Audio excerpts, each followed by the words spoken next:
Okay, so we're going to start off by looking at a few different type of roof systems that we see in the commercial world, mostly on commercial buildings and on apartment complexes around the area that we go to, which is everywhere all over the United States, really.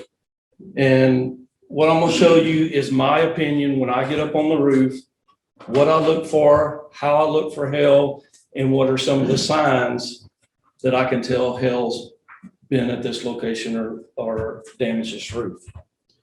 I know everybody has their own opinion how they do it. This is how I do it. So the first roof we're going to start with is going to be the TPO system, also known as thermoplastic polyolefin. In my world, is a TPO system. So if we go to the next slide.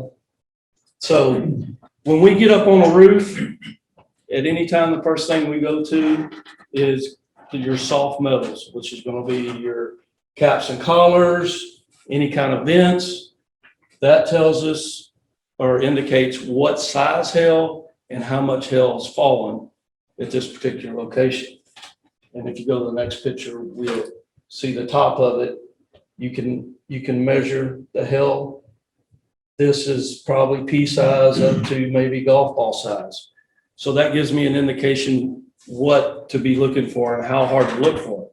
Because if we get into golf ball size or even baseball size, hail should pop out everywhere.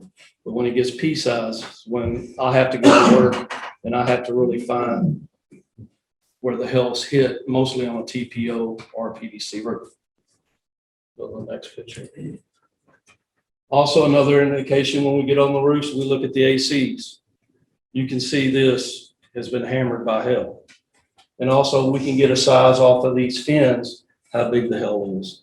And you can tell that's probably a pea size hail, but when you get to there, that's probably a golf ball size hail. So we know the different combinations of hail that have fallen on this roof, and that's what I'm gonna start looking for. I'm gonna try to pay attention to the bigger stuff, and then we'll go to the littler stuff on TPO roofs. So keep going. So a TPO roof is a rubber roof. Hail's going to hit it and not necessarily tear it or put a hole in it. It's going to make an indentation. Okay. If we go to the next picture, this is the, go back one. I'm sorry. This is a TPO roof that's been hit by hail, and you see the dimple. The dimple is on the back side. Okay. And the only way you can do that is to core it. So move forward. So this is what I'm showing you how we're going to core roofs. So we mark the area. This is our number 5 core. Go to the next one. We have circles here where we think hail is hit. Okay.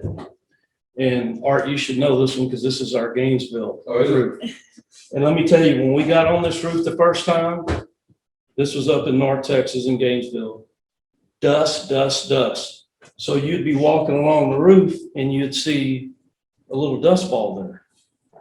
Me and Roger were going, why is that just in those locations? But when you actually got down and filled it, that was the divot that the hail left and the dust collected in there. When you cleaned it off, and we'll also use the picture, when you cleaned it off, you could actually put your thumb down in the divot. It didn't tear the roof, but it was divot. So And we stared at this roof for 30 minutes and we couldn't see anything. And then, are you going to show the underneath? yeah. Okay. So we're showing you, we cleaned off a hail area here where we have a divot. And you can only feel that with your thumb or your finger, putting your finger down on it. You couldn't actually see it, I mean, but we felt it with our thumb. So go to the next one. We cored the roof. Look underneath the roof where the hail hit. It hit the ISO. Fractured the ISO board. Go to the next one. The divot hammered into the ISO board. Go to the next one. This is another cut we did. Hail hit there. Go to the next one. Fractured the ISO board. So when we're looking at these TPO roofs and you feel the indentation, the first thing the adjuster's gonna say is, I don't know about that. So you really need to core these, because if we can prove that Hale dimpled that and cracked this ISO board, it's a little bit of a fight, but we win it every time, because that's what's damaged the ISO board. Not so much the TPO roof. And I'm sure after time, that divot there will get bad and start stretching and cause a leak. But when a adjuster or a consultant first sees that, they don't believe it.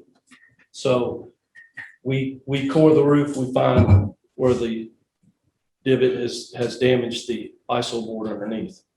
And believe me, we've got a lot of them bought that way. Hey, Mark, Yes, specifically what's damaged in the ISO board is the paper facing. And the Right. paper facing is what creates the fire rating on the ISO board. So you don't have a code issue on the ISO itself, but you have a deterioration of the paper facing. And if you invoke the NFA, the fire code, it clearly tells you that any punctures on that paper facing kill off the 1 hour fire rating, and therefore the roof is no longer rated, to fire. right. And yeah, so the paper's broke, we're down into the foam, we get that ball. Hey, Mark, and one other thing, we had a hard time, this is a really big roof. Yeah. And we had a really hard time getting the insurance company to buy into this, and the thing that kind of finally pushed it over the top, the ISO board was beat to death, but they were still fighting us. But the thing that kind of came into play a little bit later was we got the manufacturer out there, they wouldn't warranty the roof anymore, it's for new roof system. Right. And we bring that up a lot of times and they want to blow it off, but that's, if you talk about manufacturing and getting them out there, that puts the pressure on the insurance company. Because they're going to come back, if this roof has dimples in it like that and it's cracked the ISO board. Hey, guys, So, Hey, when somebody else in the room is talking, go ahead and speak up loud. Whoever was just making a comment to Mark. Yeah, we couldn't hear what was said. What did you say? Art was saying that he brought the manufacturer out to this location and they would not warranty the roof anymore because of the cracked ISO board. Let's go to the next picture. This is just a close-up. You can actually see the fracture in the paper. Getting back to what Luis says, that's a fire rating. And if that is fractured, it no longer can do its job. Yeah, one other thing, Mark, hey, Brooke, this is Art. Yes, Art. We had a rep from the manufacturer out there doing our course too. Yeah, Because we checked with them ahead of time and they didn't want us coring the roof. correct. Because that was gonna mess up the warranty as well. Right. So just so you know. So yes, on these TPOs, you just don't get up there and tell me and Greg to cut these things because it'll get you in worlds of trouble with the manufacturer.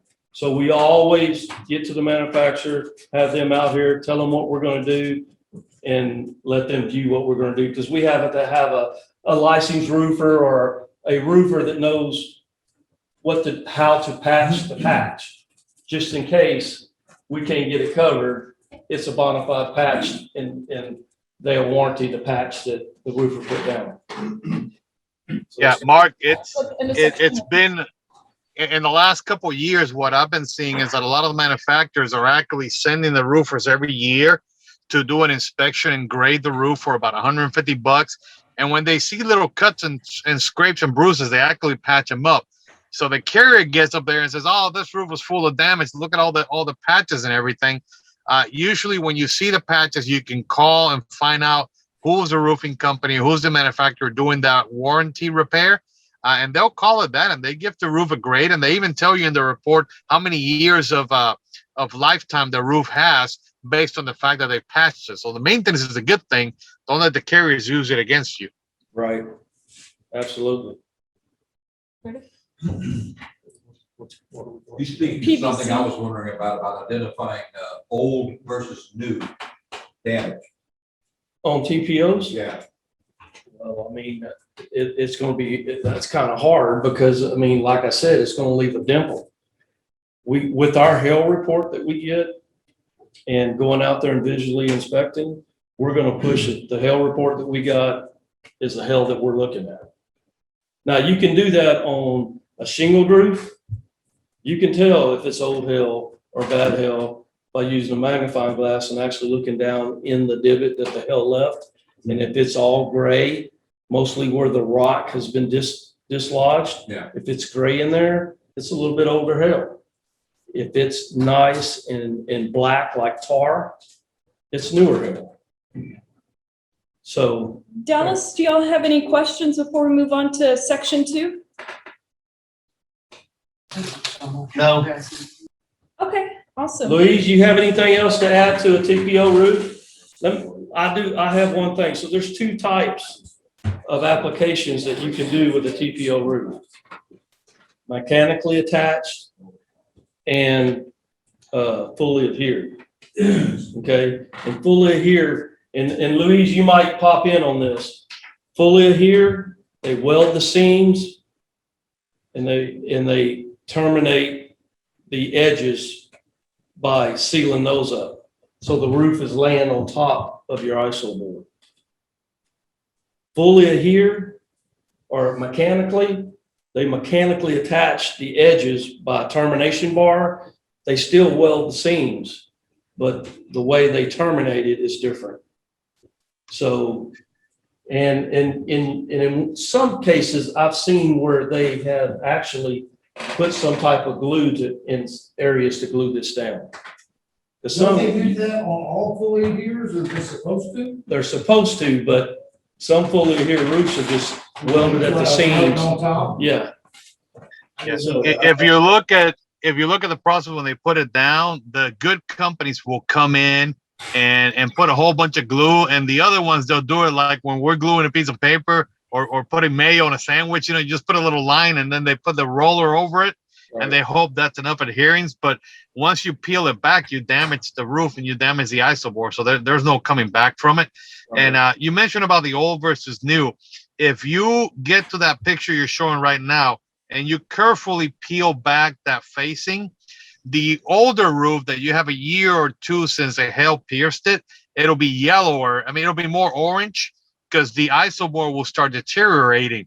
You'll see that in the corners and the joints of the iso, but you'll also see it on there. If it's new, it'll look pretty much brand new. And then if any of you can see, I don't know if you can see.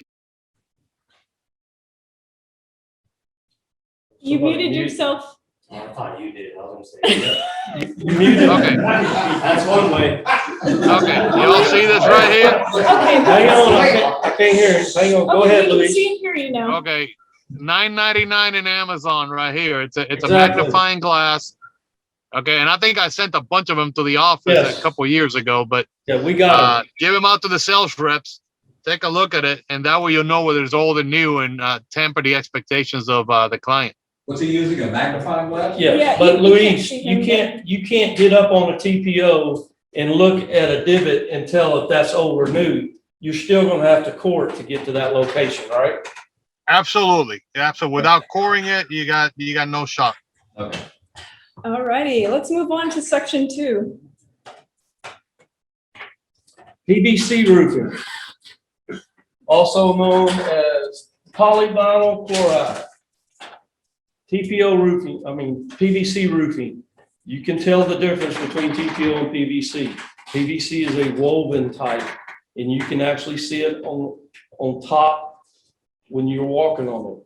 It's weaved, it's a plastic roof, and we love it for hail. It will show hail. When the hail hits, you'll see a spiral. You'll see a round circle, and we have some of that. We keep going to the. These are just some hail hits that are splatter marks. We did a core on this particular roof, but I'm go to the next one, see if I have a close up of that. Okay, let me talk a little bit about PC roofs before I get into showing you the hail. PVC roofs we see a lot of them overlays, okay? And you'll see on the next picture that this is an overlay. So what they do is they take PVC roof, they lay a 3/8 or maybe a 1/2 inch foam that's called fan fold. And it is a foam with plastic over it for vapor barrier. They lay down on the roof, they take the PVC roof and they overlay it. It's light enough that they can do that. Okay. So once again, we cored this area. We saw the divots, we cored the area, and we're seeing it in the fan fold too that is damaged. Okay. Go to the next one. And I wish I mean, I can see it, but I don't know if y'all can. You can see the spiraling going around where the hail hit it. It's perfect. PVC roofs are amazing on hail because it just pops right out at you. Now it's got to be pretty good size hail, golf ball size. If it's any smaller, you're really going to have to start looking for the divot and really looking at the area. Yeah, yeah. And Dave got on the roof the other day and it pops out at you on these PVC roofings. But as you can see, you see the weave. TPO is a flat, smooth surface because it's more rubber. This is more PVC plastic. Is that the weed you're talking about? Yeah, right here. That's a footprint. Right? That's You can see the weave.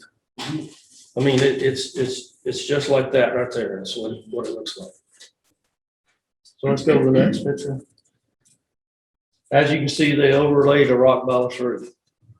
This material is light enough that it doesn't put a lot of weight when you can overlay really any kind of roof out there. But once again, this is the fan fold. And they call it fan fold. It's just a 3/8 poly something that they put down. It's like a foam board that has layers of plastic on it to keep it watertight.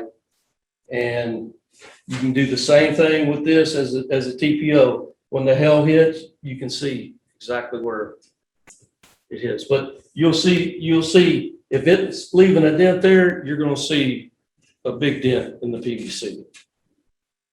So let's go to the next one. Once again, see that area right there?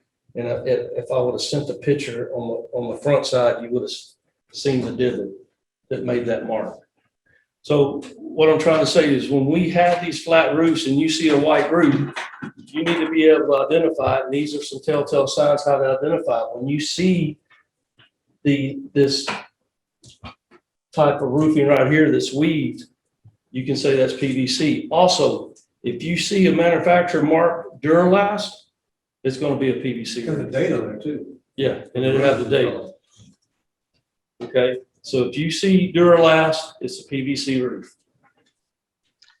Hey, Mark, something Yes. on the PVC roofs that this EPB, what you're looking at right there is the extruded polystyrene board. Right. They don't have the same R value Right. as the other one. So it's something to look at because that sometimes that R value on the code gets you the roof bod. And you already have two roofs on this one, so you can't really coat it over. PVC you can coat over, unlike TPO where you have to cut it all and tear it because it won't breathe. PVC is a little easier to coat over. Also, PVC after 10 years, it deteriorates badly. Yep. Unless they do some kind of coating. So, take some Windex or solvent up there because the carrier is going to go and say, oh, this is all deteriorated. But when you clean it up, you can see that it's just a fabric showing, but you'll still be able to see the hail hits. Right. Awesome. Yep. That's the end of section 2. So just remember when you get up on a white roof, don't automatically call it TPO or PVC. If you see the weave pattern, you can pretty much be safe to call it a PVC roof. If it's flat and shiny and you touch it and it's rubbery, that's going to be a TPO roof. And really and truly, PVC, you'll be able to see the hail easily. TPO, you really gotta hunt for it. So when you get up on these type roofs, so you don't look dumb, you can identify it by the way it's weaved or the flat, smooth surface.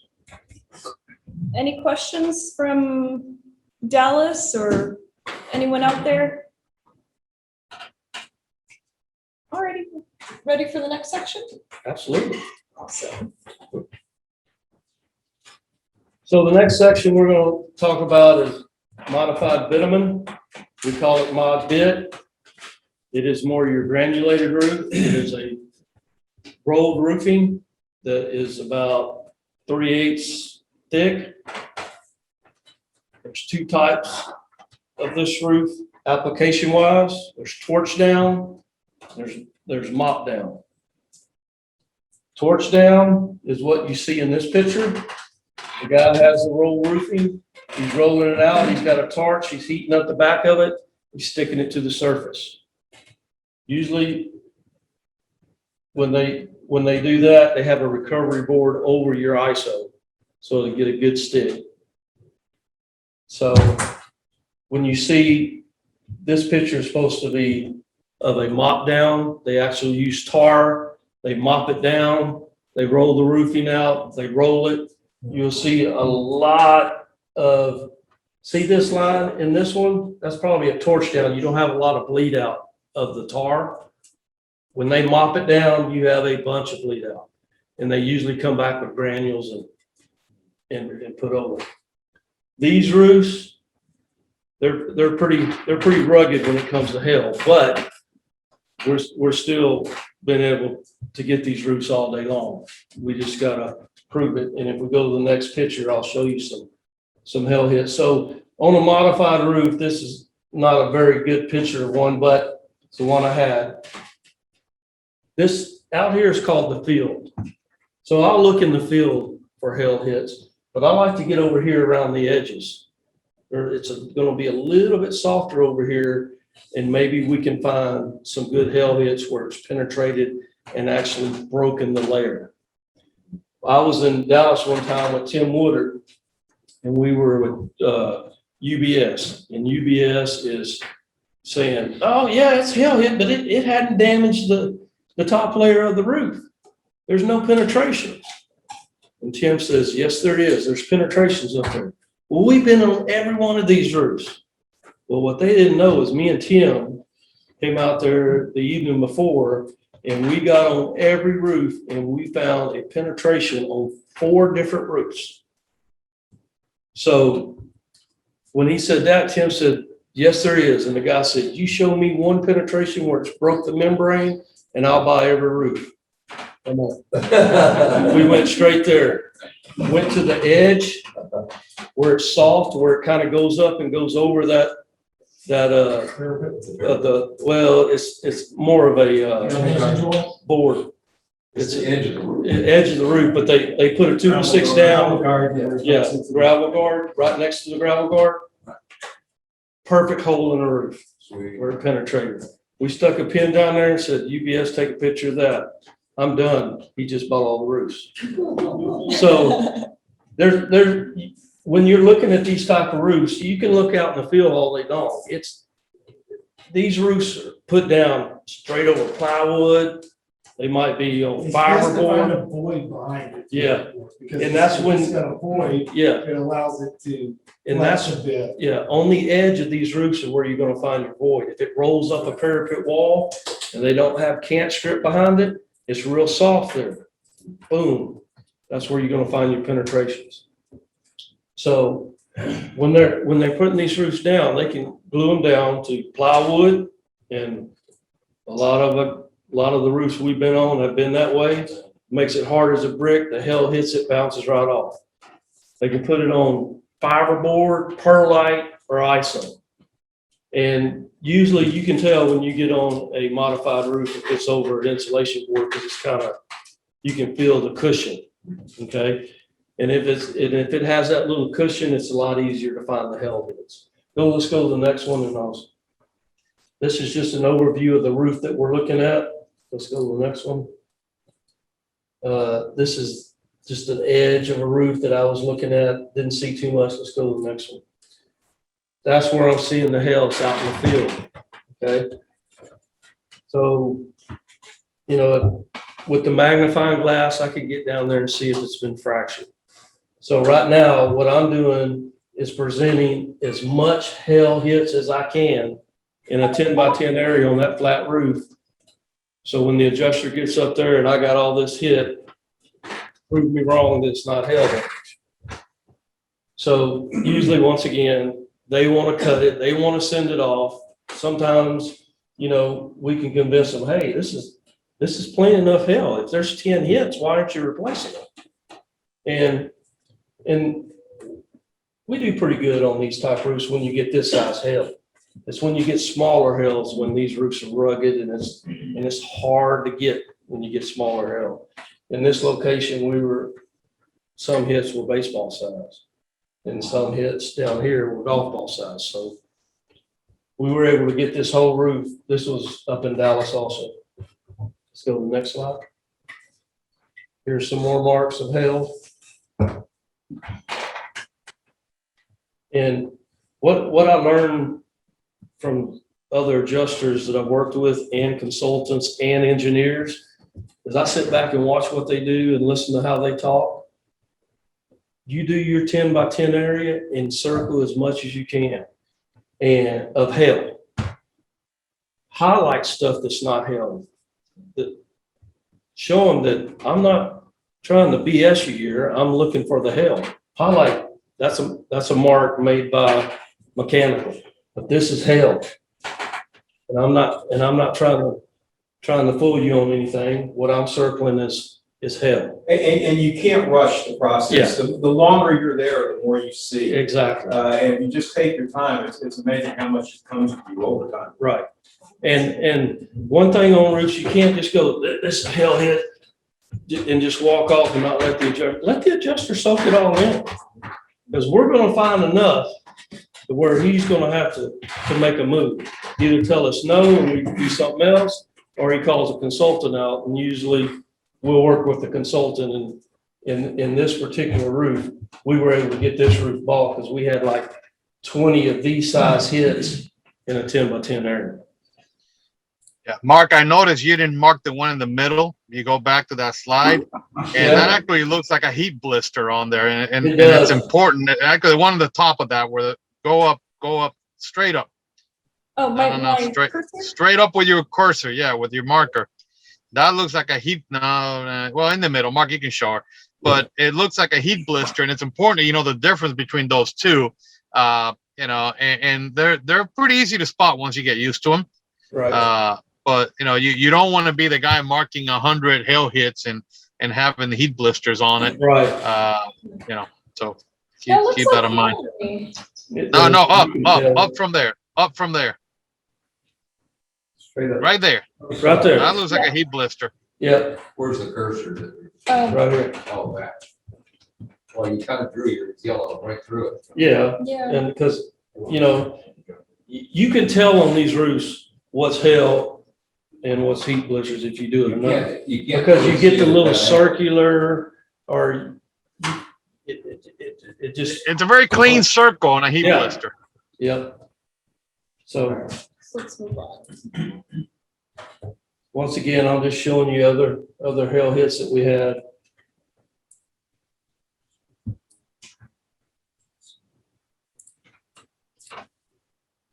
And that's the last of this section. Yeah. So on these modified roofs, know that they're rugged.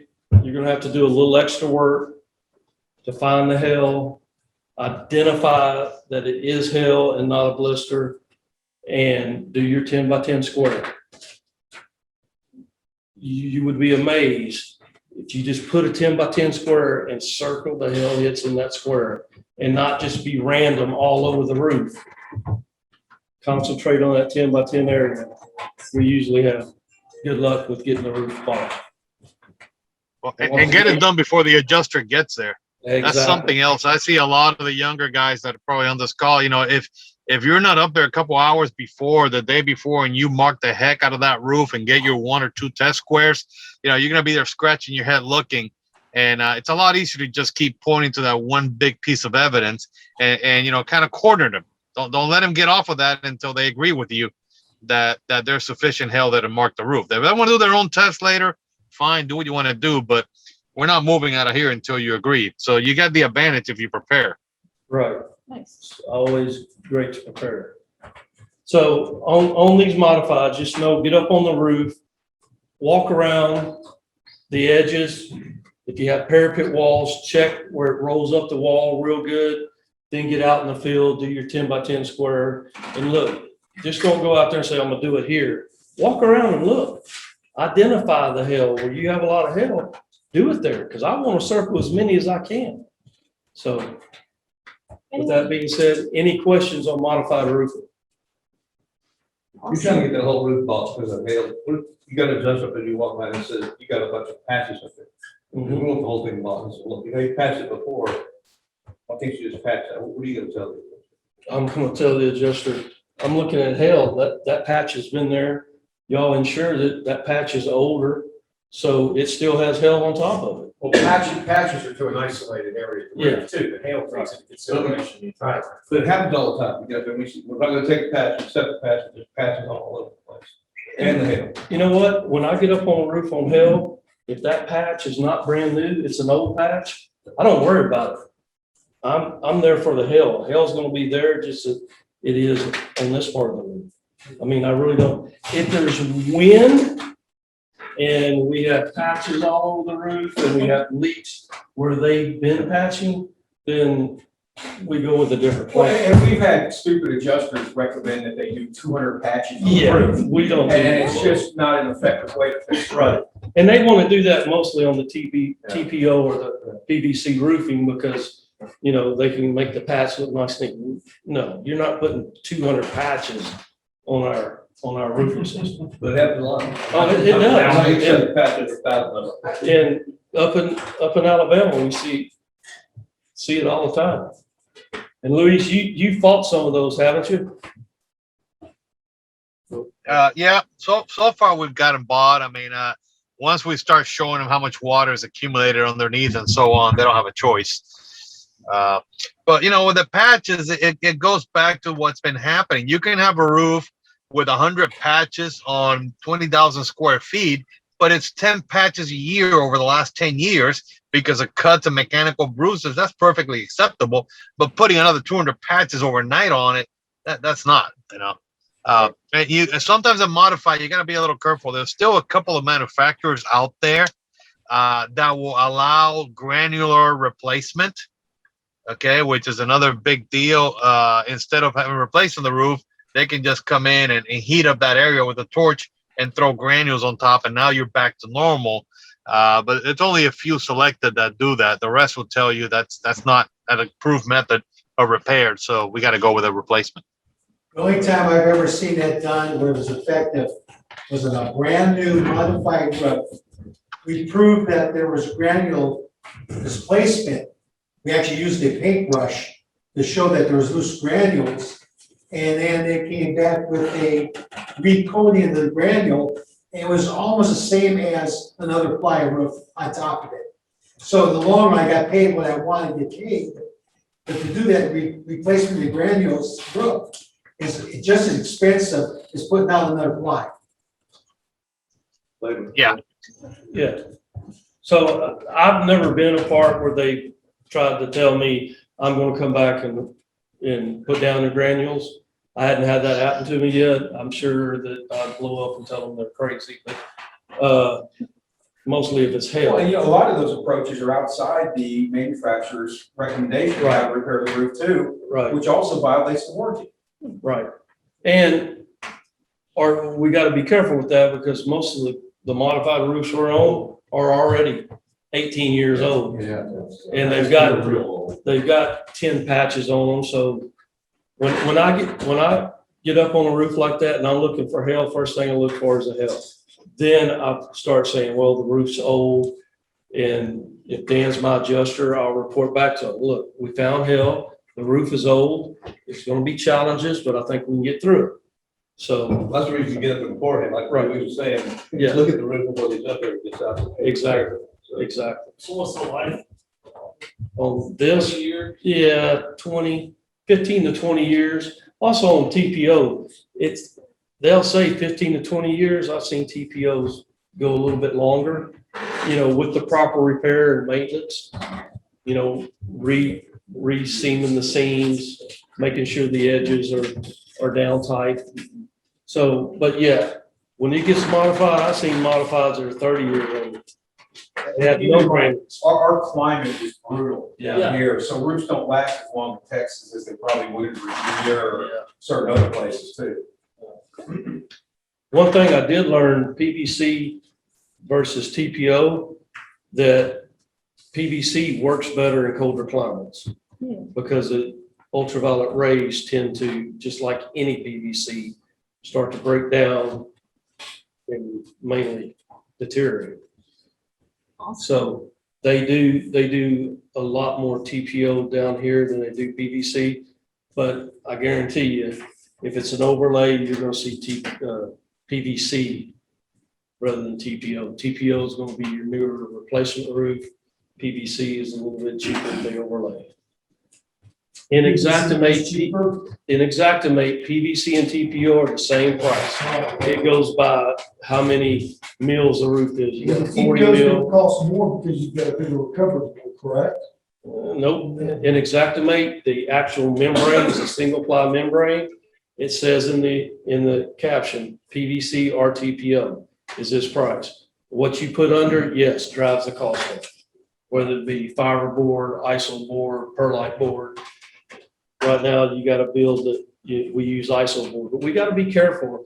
And Louise helped me out with this. So I've been hearing on flat roofs, mostly on apartment complex, if they got 6 inches of insulation in the roof and it's flat, you don't have to build the top layers up that 4 inches because they're using the insulation in the ceiling plus 2 inches of iso board on top gives you your R value.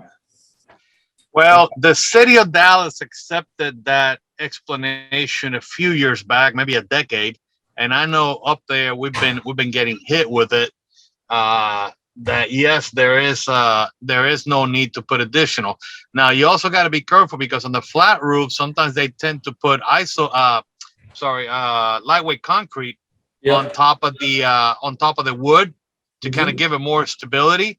And the lightweight concrete has almost zero R value. They'll tell you, oh, that's got concrete plus this. And now the lightweight concrete, I think you get like a 0.7 per inch. I mean, it's almost nothing. I'm sorry, not lightweight, regular concrete. Lightweight, if you put the EPS boards in the middle, then you do have some R value to it. So, you got to look at the whole assembly. But yes, I've seen a few jurisdictions, and Dallas is one of them, because they took the energy code a decade ago.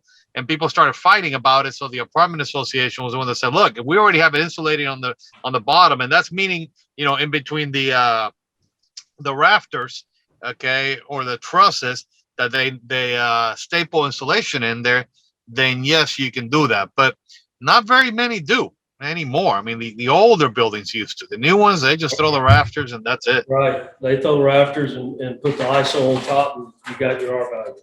Awesome. Yeah. Let's move on to the next section. We're going to ask a question about built-up rock ballast roof. So if you guys want to unmute yourself, everyone can take a guess. Unless you're too experienced, let someone else. So why is this type of roof being phased out in the coastal areas? This is a built-up rock ballast roof. Well, Chris had his Throwing hand up. rocks. I'm sorry, go ahead.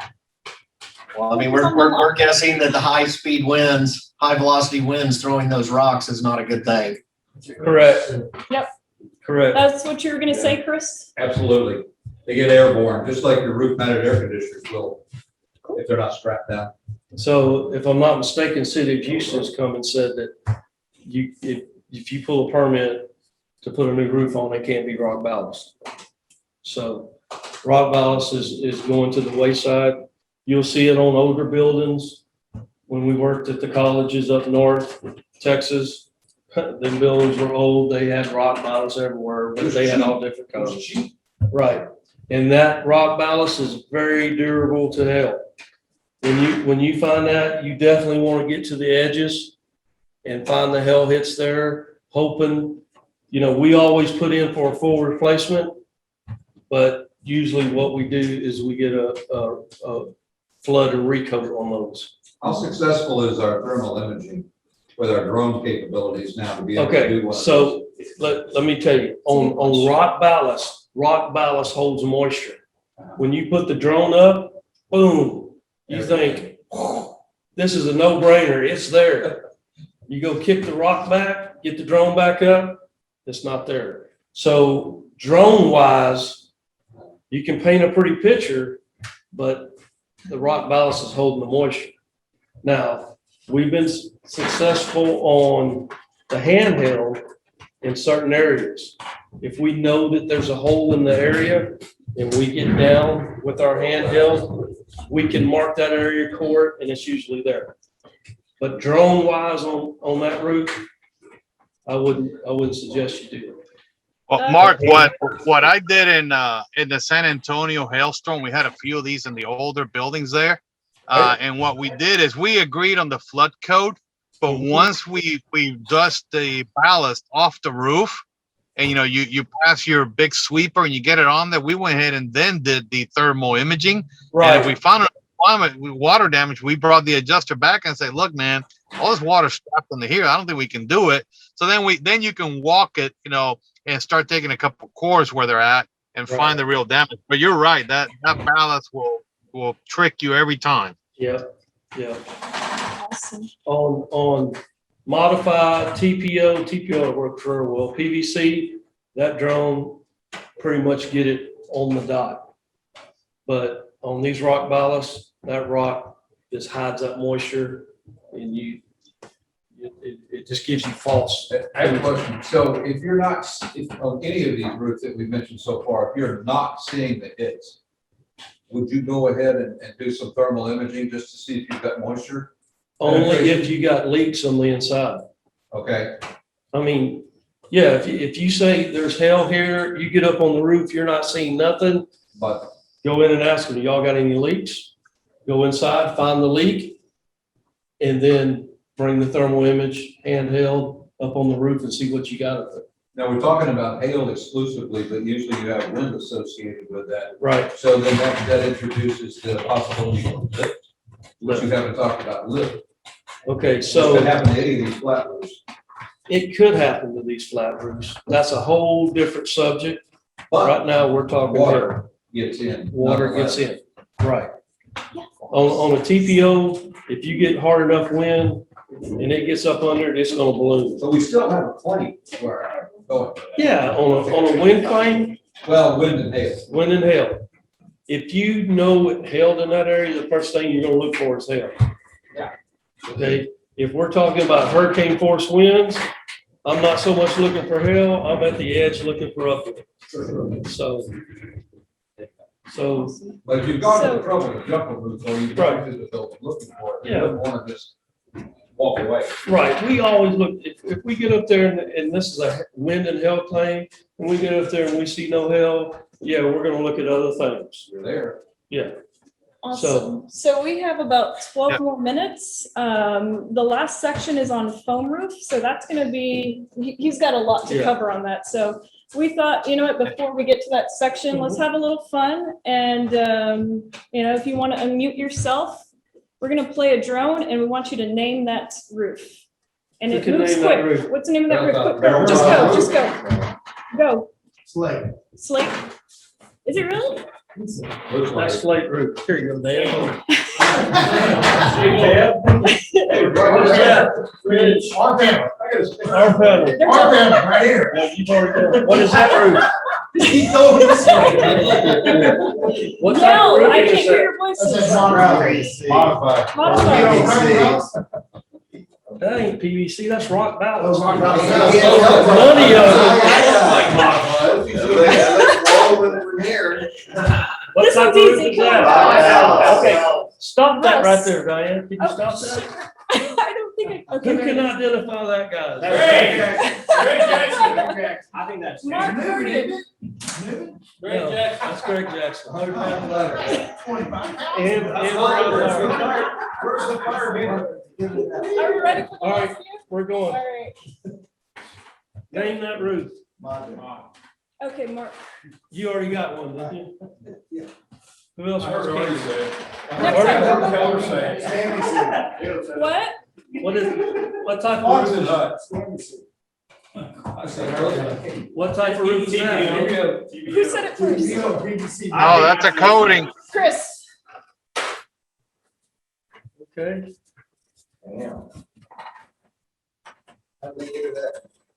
Barrel top, barrel top. There you go, Art. That's it. Yeah, it just keeps going. So, all right. Well, Russ did answer them correctly. I remember. He thinks about it wrestling for one of those. Watch out. Alrighty, so are we ready for the next section? Yeah, so Are the we last good? section that we're gonna go over is a foam roof, and I wanna tell you a little bit about where I was when I took all these pictures. Luis, he was there with me. So a foam roof is a foam roof. They do foam mostly as overlays. It's a quick fix. My roof's leaking. It's pretty cheap versus replacing a new roof, so they come and foam the roof. There's an application to foam in that roof. You spray down the foam, then you gotta seal the top of it. Usually that's with elastomeric. Mark? Yeah. So it's a quick fix. A lot of people that don't want to spend a lot of money, they foam the roof. This particular roof is in a manufacturing plant in Juarez, Mexico. Luis, I, and Tim handled this claim. It was a collapse. The collapse, they say, was caused by hail buildup, ice buildup. So if we go to the next view, underneath here was a truss, metal truss. The truss was 5 foot wide, holding this roof up, and it collapsed. And as you can see, it pulled it away from the wall here. This is all foam. So when we got there, we saw it was foam. Hey, first thing we wanted to see is what's underneath this foam. What really made this roof collapse? Because hail buildup, I mean, they had a lot of hail, and it built up 2 foot, and it just become an ice dam. So if we go to the next. So I had our local maintenance man in Juarez, Mexico, cut that. Go to the next one. That's our core. It has ISO board, 2 layers of built-up roof, a recovery board, 2 inches of foam. Why did it collapse? Why did it collapse? Hey, this was a hail collapse. Because the trusses were only 2x4. Yeah. So if we go to the next shot, that's 5.5 inches of system on top of that beam. And I wish I could have sent a picture of the beam. I've never seen a truss, metal truss that wide, 5 foot. But this manufacturing plant was like 120,000 square foot. And this place manufactured the front digital board of Mack trucks, the speedometer, all the lighting systems in there. So anyway, we're getting back to the foam roof. Foam roofs we see a lot around Texas. We see them all over the South. It's a quick fix. As long as it don't hail, it probably holds up pretty good. But when it hails and the hail hits that, it's hammered. We get them all the time. So go to the next picture. Yeah, hey, Mark, Yeah. on that one, if I recall, the Mexicans did not want to pay for the damage because they said we can just put another layer on it. So that's why we ended up pouring it and said, look, we had to do an engineering design on how much weight was already on the roof. Said if you put another inch of anything on top of this, even a TPO, which is what they wanted to do, the weight loads are just going to be astronomical and everything's going to fall back. But we had to go back and calculate everything because the roof itself was not leaking anywhere except in that area that it collapsed. Yeah. Uh, So Tim told me that the Mexican adjuster wanted to get laborers out there and just go to every hell hit and paint it with elastomeric coat. yeah. So Louise, I think we ended up getting the foam roof bought, right? Oh, yeah, we got the whole thing bought. Yeah. So as you can tell, we did our 10 by 10 area. We're circling hell hits. Move next. So in these foam roofs, you can really see, that's the one I had circled. It's just a perfect hell hit. And once that hits and breaks that layer, it becomes a sponge. Water just sucks in there. So usually what we try to do, if it's been overlaid, we core it, we find out what's underneath it. We want to go back to the bottom deck and start over with our roof. Sometimes sometimes they want to just scrape a layer off and reapply the foam roof. And as long as I don't see damage anywhere else, I'm okay with that because scraping that roof gets up to high dollars. You know, because you gotta scrape it, reapply it, re-elastomeric coat. So by the time you add all those up, you're pretty close to where you can get a brand new roof. So let's go to the next Is that one. coming like an open cell and closed cell? This foam, Yeah. I think it's mostly open, so that's why they have to seal it. Now, the foam you're talking about in the houses, closed, Yeah, so there is a difference. yes. I didn't get to the tops. And if you would have attended our house walk, you would have known a little bit about that. So we see more hell hits here. On these foam roof, it is easy to find. We mark our 10 by 10 area, try to get as many marks as we can. I mean, it's pretty easy. The big fight comes is when Jansen adjuster meets with the other adjuster and they figure out if it's Dan, I want to take it down to the metal and start over. They're wanting to scrape and blow on. So we're probably 50-50 at getting it bought total versus a scrape and reapply of the foam. So we're gonna go next. This is just Mark, go ahead. If we can go back to that slide of the core that you had the tape on it, Yeah. On the foam roofings, keep going back. Everybody assumes that, it's one piece, but really they get sprayed in 2 layers. Okay. And if you blow up that a little bit, you're going to see that the bottom layer of the roof, it's about 2 inch and a quarter. Okay. And then you got a top layer on the foam that it's really about about half an inch. Right. Whoa. So what ends up happening is that, if you get that penetration that gets deep enough and it gets in between those 2 layers, those roofs are all going to pop up. They're all going to create bubbles within 6 months and they're going to be completely destroyed. So at that point, you got to replace the whole thing. And it's important when you do a core that you look and see, hey, did these guys do it right? And they got 1 inch each layer, which is what it should be.